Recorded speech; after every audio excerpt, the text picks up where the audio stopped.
key takeaways. Everton obviously still continuing with their strikers returning points. Definitely looking like even like a must own for both of them. I know Werner. Another thing was for me, I owned Werner captain. He was unlucky not to score, hit the post, hit the crossbar, and his price dropped also. But he did score in the game, middle of the game week in the cup match. So maybe hopefully it turns around.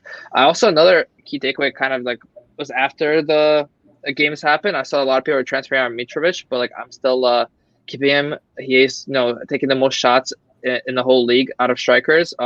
Yes, his shot selection isn't the best, but I feel like at 6 million he's still on penalties, and it looks like there's so far this season has been double the amount of penalties as last season. So kind of give him another chance. A lot of people getting rid of him. That's pretty early. I feel like he's still an option, definitely. Gash, what did you see this week? I saw a lot of crap. There were a lot of blanks by a lot of players that everyone captained. So I also captained Werner in the Chelsea play on Saturday. So then my whole day Sunday was spent praying that De Bruyne didn't haul, and then my whole day Monday was spent praying that Salah didn't haul. And thankfully, neither of them did either. So it was really more of a defensive game week. Again, I have the double Liverpool defense, so I got a lot of clean sheets and bonus points and a goal from Rabo there, so that was good.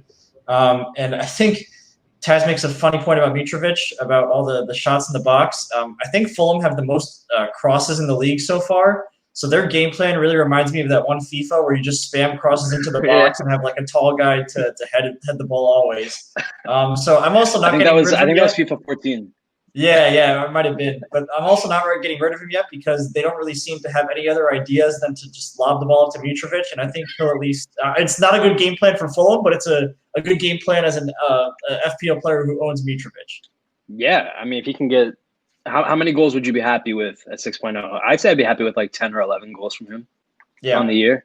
I think he had 11 last time he was in the Prem 2 years back. C4, what were your takeaways from this week?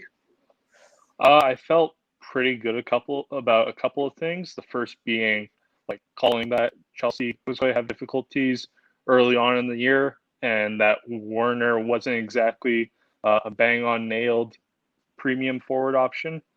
And also just seeing how like people's wild cards went this week made me feel pretty good about making the decision to sit tight and be patient. The only thing that I was mad about this week really was my boy Podence getting injured before I could bring him in.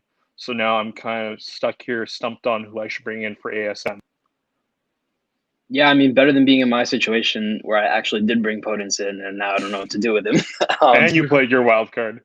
Yeah, I was gonna get to that. My takeaway is that my wild card fucking sucked, man.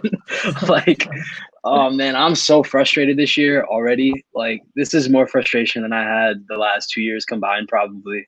Maybe it's because we're doing the podcast and I'm like really into it, but I was pissed this weekend, bro. Like, nothing worked in my favor. I scraped together some points on the last day of the game week on Monday. Got that Robertson and Trent returns, but yeah, not a good game week.